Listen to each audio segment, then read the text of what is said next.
کیا؟ پہلے میں نے آپ کو بتایا تھا کہ جس لفظ کے اوپر زیر زبر آ جائے اس کی آواز چینج ہو جائے گی. کیا ہو جائے گی؟ مثال کے طور پر ہم پہلے پڑھتے تھے, میں نے آپ کو کل بھی بتایا تھا, با پڑھ رہے ہیں, لکھ رہے ہیں, یہ تا لکھ رہے ہیں.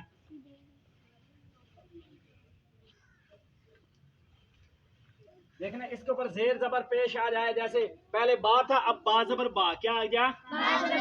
پہلے تا تھا اب تا زیر, پہلے جیم تھا اب آ گیا جیم زبر, اب آ گیا قاف پیش. پہلے صرف قاف تھا, کیا تھا؟ قاف. یعنی کہ آپ کو یہ بتا دیا تھا کہ حرکت جس لفظ کے اوپر زیر زبر آ جائے وہ حرکت کرنا شروع کر دیتا ہے. کیا کہتا ہے؟ اور جس لفظ کے اوپر زیر زبر ہو اسے متحرک بھی کہتے ہیں. کیا کہتے ہیں؟ متحرک. جس لفظ کے اوپر زیر زبر ہو اسے کیا کہتے ہیں؟ متحرک.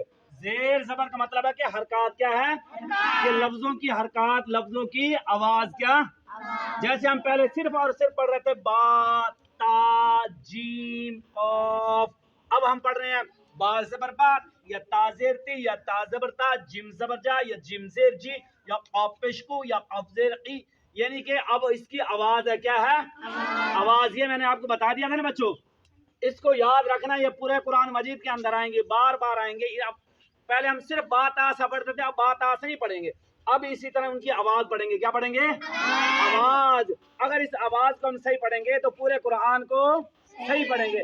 اگر ہم نے اس کی آوازیں صحیح نہ پڑھی تو یوں سمجھ لیں کہ ہم نے قرآن مجید کو صحیح نہیں پڑھا. جب ہم صحیح نہیں پڑھیں گے اس کا ثواب, اجر و ثواب ملے گا کیا بچوں؟ اس کا کوئی اجر و ثواب نہیں ہے.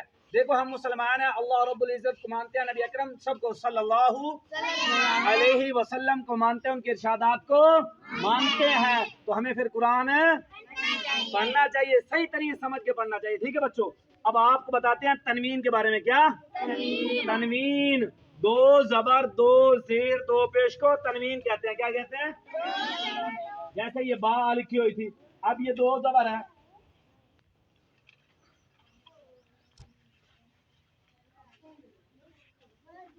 دیکھیں پہلے با زبر با تھا, اب دو زبر آگے پڑھیں گے, با دو زبر بین. کیا پڑھیں گے؟ اسی کو ناک کے اندر آواز کو چھپانا, اس کو غنہ کہتے ہیں. کیا کہتے ہیں؟ غنہ. اسی کو تنوین, اسی کو غنہ, اسی کو اخفا کہتے ہیں. کیا کہتے ہیں؟ یہ تینوں باتیں ایک میں ہیں. جس لفظ کے اوپر حمزہ ہا عین ہا غین خا حروف ہلکے کے علاوہ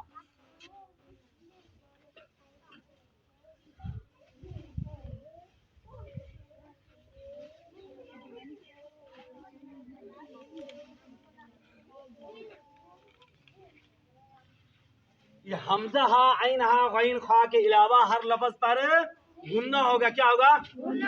اس کے علاوہ ان 6 کے علاوہ اگر کسی پہ تنوین آ جائے, دو زبر دو زیر دو پیش آئیں تو غنہ ہوگا. کیا ہوگا؟ پورے قرآن مجید کے اندر حمزہ ہا عین ہا غین خا کے علاوہ جس لفظ کے اوپر دو زبر آئیں اس پر غنہ ہوگا. کیا ہوگا؟ غننے کا مطلب ہے کہ ناک کے اندر آواز چھپائیں گے. کیا کریں گے؟ ناک کے اندر چھپائیں گے. جیسے با دو زبر بن, با دو زیر بین, با دو پیش بن.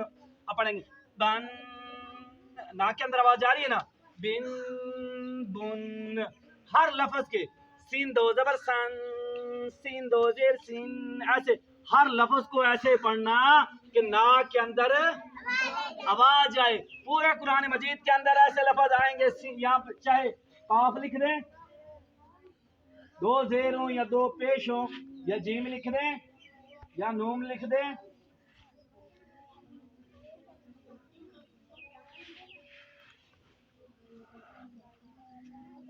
دیکھیں چاہے کاف ہو, چاہے میم ہو, چاہے صاد ہو, چاہے جیم ہو, چاہے نون ہو, چاہے سا ہو, چاہے با ہو, جس لفظ کے اوپر یہ دو زبر آئیں, دو زیر دو پیش آئیں گے, اس پر غنہ ہوگا. کیا ہوگا؟ کیا ہوگا؟ غنہ. یعنی کہ ناک کے اندر آواز کو چھپائیں گے. پورے قرآن کا کل یہی ہے کہ حمزہ ہا عین ہا غین خا کے علاوہ ان پر غنہ, ان پر چاہے دو زبر آئیں, دو زیر آئیں, دو پیش آئیں, ان پہ غنہ بقیہ جو لفظوں پہ, یہ دیکھا ہمیں بتایا بھی گیا, بقیہ پہ جہاں آئیں گے اس پر غنہ